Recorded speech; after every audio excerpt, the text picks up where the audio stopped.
That's what it looked like in the 1990s. But you can see back here in the back, look at the green screens. Everything was just like green and yellow and like white. Now there's all kinds of colors. But look at these silly screens. Look at these. These are fun. I like these big, like these ones that like hang over like this. So they can like stand there at the desk, turn around. They still got a screen. You know what these were? These are their tablets now.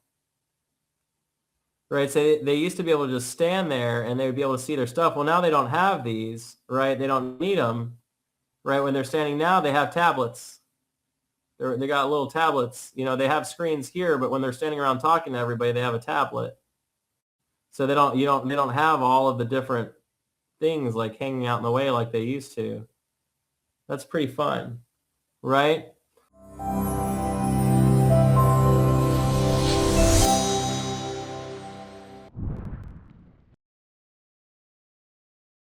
So something happened in the 90s, right? In the 1990s, market making changed in a major, major way.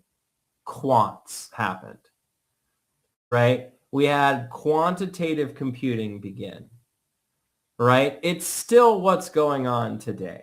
Whenever anybody talks to you about AI right now, there is no AI. It's quantitative computing. It's insanely complex, insanely heuristic, like amazing programming. And it can be self-learning. It can be all of these different things. Sure, it's not AI. Actually, AI overall is starting to be really openly considered for the fallacy that the concept that it even is, right? Intelligence, if it was created in any capacity, would not be artificial. It would just be intelligence, right? You know, like artificial intelligence in itself is a you know, it's like an oxymoron. You know what I mean? It's not a thing, right? It's even, I believe the gentleman who coined artificial intelligence came out later saying he like wishes he could take it back. But basically what happened is when quantitative computing came into the market, it was everything changed. Like in the 70s and the 80s, we had the computers, but in the 90s, all of a sudden things changed. Now, there was a couple of things that really, really changed. One of them was attrition. We lost a lot of market makers in the 90s, right? You know, you don't need 15, like look at the size of these booths right now, right? There's like 12 booths here. There's like one or two market makers every 5 feet here. You know, there literally were over 1,000 market makers on the NYSE. Now there's like maybe 60, like 70 actively walking around the market. There's more than that in their booths and desks. There's probably a couple hundred total, but that are actually walking around and doing stuff. I mean, it's quiet there. There's no open outcry. The attrition has really taken over things, but it was the quant that really did it, right? When you and I trade tickers today, we don't trade with market makers anymore. That's like not a thing, right? Especially if you're trading futures.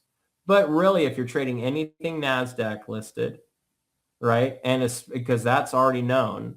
And I'd say the vast majority of what's NYSE listed, because most of what's NYSE listed that's in high volume, it's going to be handled by Citadel. And Citadel is rocking a massive algo, right? So what happened is we went to, in the 90s, open outcry died. And that was the big shift, Steve. Open outcry died in the 90s.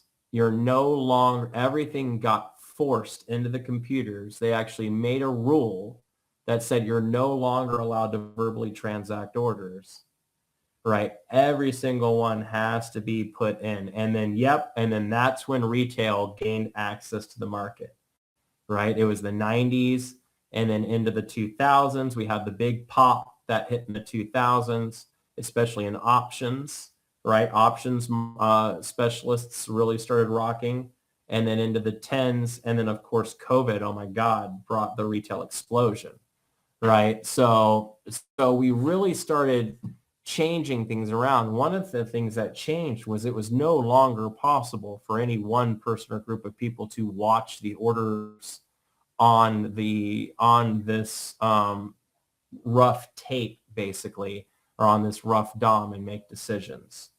So they ended up having to switch things up quite a bit, right? So they ended up they ended up kind of switching up a lot of things for them.